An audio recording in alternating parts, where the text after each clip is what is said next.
Good morning from the shoe healer. What are you on with, Paulie? Just got some commando soles on some biker boots. When you say biker boot, I was talking about some riding boots the other day, and it was obviously I was talking about motorbike riding boots. And I got a couple of comments of well, what bleeding horse are you going to ride with those on with the buckles on the side? So they're having a full rebuild. Yeah. What have we got here? We've got some obvious fashion boots. He got married in them, the chap, so he's very sentimental to him. Oh, do you know, that's lovely. That is, yeah. That's a nice. A long time ago. Stay to uppers. You still, yeah. No, I haven't got the wife still, but I've still got the boots. Right, and we've got some trickers here. Yeah. Oh, look at those lovely old trickers stow. And when those edges are polished up, they're going to be gorgeous. Yeah, a nice old pair here. Had some back linings in here. Oh, no, could do with some back linings in there. Look in there. Look at that, look, you see. Didn't ask for them, but I'd point it out to him. Look at that, just wants a little bit of stitching on the wings there. Have you seen that? That's what they're waiting for. Yeah. Yep, little bit of stitching on the wings, and oh god, have you ever seen any leather wanting some goodness getting into them? This chap wants to be putting some renovator in there. And all right, this is the shoes, the Crockett Jones that have had a repair in London, and oh yeah, look at that. That's the repair they've had. Stitched. It's all off over, I think they forgot to put a shank in them.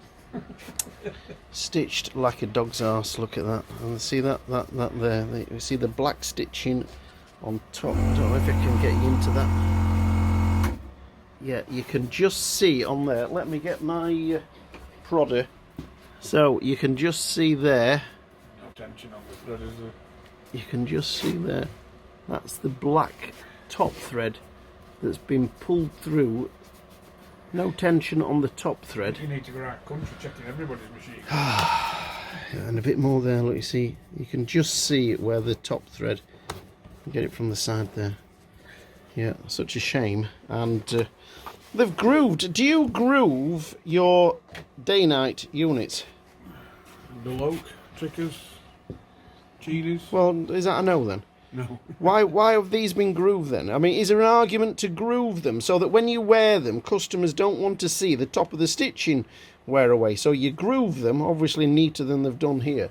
Can you groove them? Yeah, of course you can, Yeah. The truth is, though, once they're bonded on, exactly, and you wear the stitches out the top, it might be a little bit unsightly, but it's not coming off. All those little pegs running through the stitches running into the sole, they keep it solid. But if you want your Dainite units and you want them grooving, obviously neater than these bleeders have done these, but if you want them grooving, then we can do that. And then of course the heel has been cubaned off, and look at that, look, there's a cobbler's mark in there.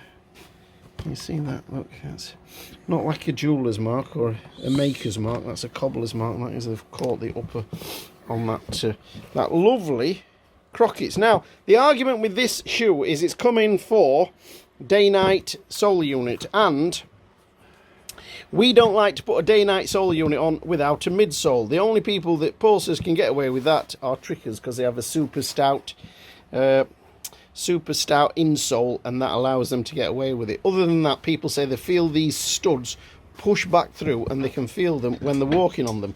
So the argument is you need to just beef it up, and we don't want to make this too solid, too tough for the customer, but it needs some sort of midsole in there. Where are you on with that? Did you say it had no shank in that, or a broken shank possibly? I'm not sure, but yeah, there's something either missing or broken in there. Yeah. Anyway, that's not my monkey. Paul's on those. This is my job today. Chap's brought these beautiful trickers. He's bought these from eBay. They're a little bit too big for him. I thought so. So what? I don't know whoever's done them scout welt stitching. Have they? Do you know, I saw a little bit of that on the other one. And oh man, a bit of extra work to do. Yeah. That's if it's just just there. Right. Anyway, back to my nightmare. Your job. That's so these here. So what we're going to do is we're going to put some in socks in them, some leather midsole in them, and then put the a new pad, heel pad, and then yep, we'll be getting on with that. So on these Crockett's here, Paul stripped them back.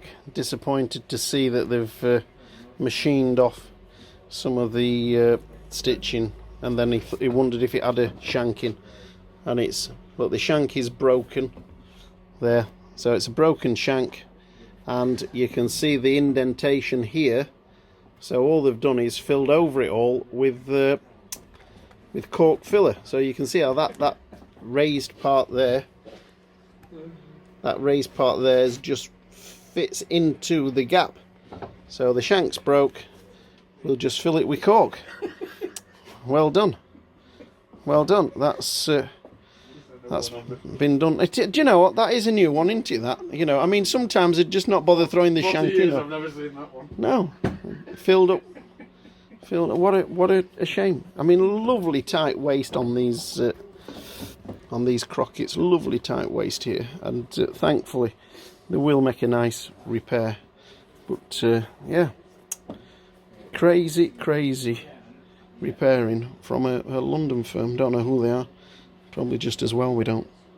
These are the Crockett Jones that you saw in the last video, and you can see Paul stitch those down there. Absolute beautiful job. All the stitching just as it should be. Look at the stitching on the top there. Look really nice. Can you see that stitching on there? Really nice, nice stitching on there. And yeah, really nice job. Doesn't need to groove them. It's not groove them. Just stitch them. The stitches pull tight into the rubber, and once all the top stitches have worn off, that's so well bonded on there, and the little stitching pegs coming through, it will be absolutely solid. It's got the midsole in, of course. Now I was talking about the midsole. Only a little midsole is put in. It's not altered the profile too much. And look at that, when the shoe's down there, it just looks nice. We don't want your shoes to look like great big clob-hopping things. You sometimes see that where a repairer puts on just too heavy a sole, and it just totally ruins the look of the shoe. That midsole in there is just perfect. Of course, it's got the new shanks in as well, and what a lovely job. New pads underneath, and polished up, new heel stacks. Paul's made a lovely job. He's not to look at, but he does do a good job.